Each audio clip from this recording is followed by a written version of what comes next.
Do you like controversy in the world of mental health? Well, tonight we're going to talk controversy. I love controversial stuff in mental health because, in my experience, just about everything is controversial. So I've got an article here we're going to talk about, and we're going to have some fun. So stay tuned.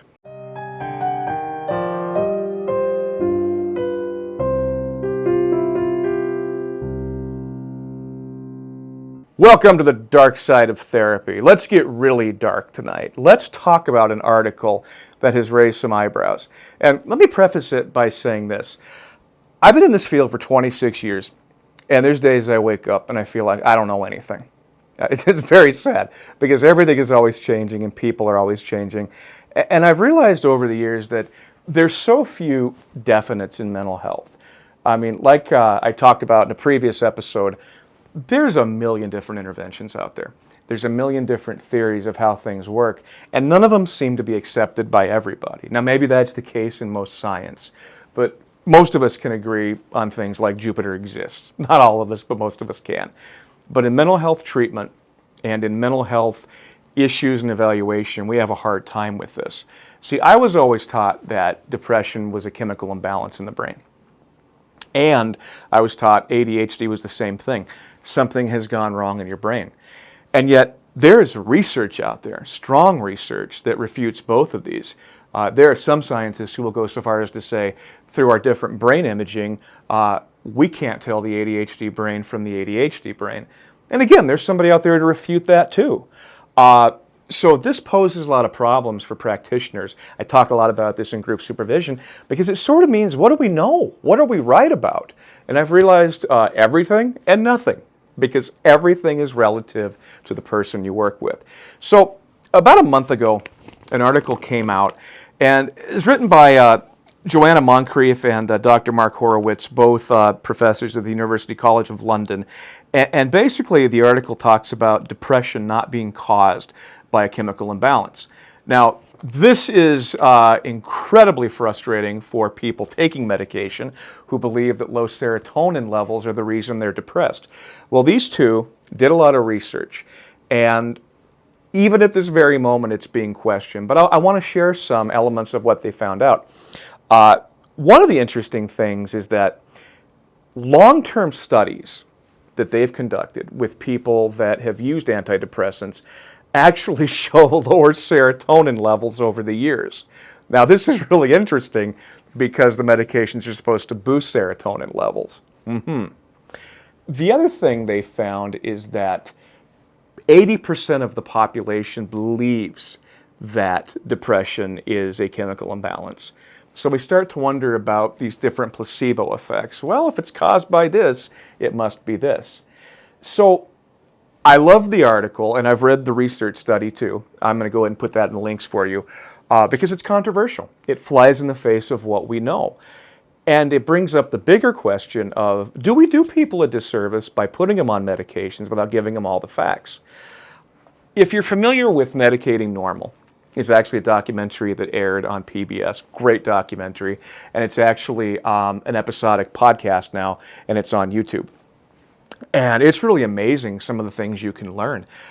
One thing I learned about ADHD meds with kids is that long-term studies show there's a link between taking these meds and Parkinson's disease. Interesting.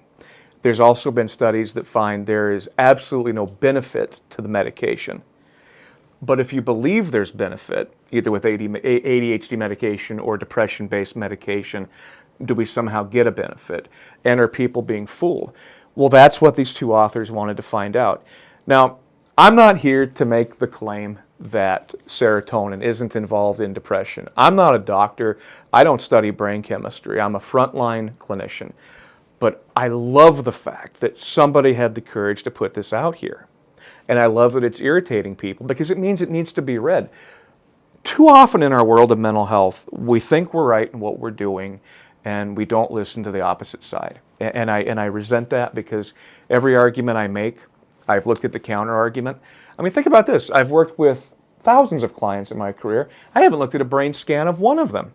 Doesn't that seem odd? I think we've talked about this on the show before too. I don't know what their brains look like. I can't tell if the therapy's working, at least in a brain scan kind of way. Seems like it's working, but I don't know the neurochemical makeup. So I think where we're headed is this. I think as more and more research companies start up, more and more mental health companies start up, we're going to start seeing contradictions to things we once thought were true. And if this is true, I can see why people are angry. A lot of people go to their med doctor or their PA and they're being told something is wrong with your brain.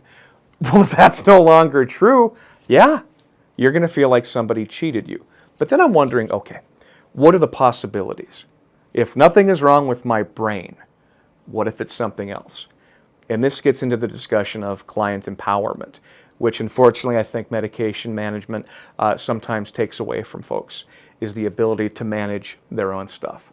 So this article shook some feathers. It's irritated people, it's irritated other researchers, and it's irritated the drug companies because once we take away that option from people, they don't make any money.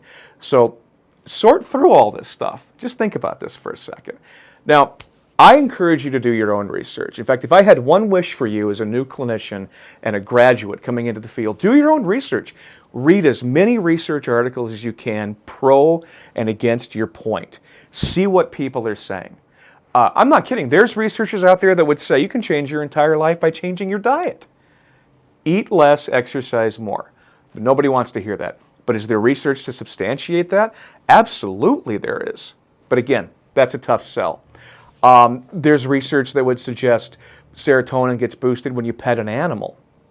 So maybe you need to get a dog. Maybe that's the problem. But don't take my word for it. Do some research, pull some articles, think about what you believe, and then look at the research that refutes it. And that's going to put you in the best position to analyze your own thoughts and feelings regarding this material. If you like this video, please subscribe and hit like. And as always, if you enjoy this type of content, let us know, leave a comment. What I would like to do is maybe a monthly episode kind of like this, where we take something popular that's being refuted and we put it out there, because I think that would be enjoyable. This is Eric Nance with The Dark Side of Therapy. Thank you so much. We'll talk to you soon.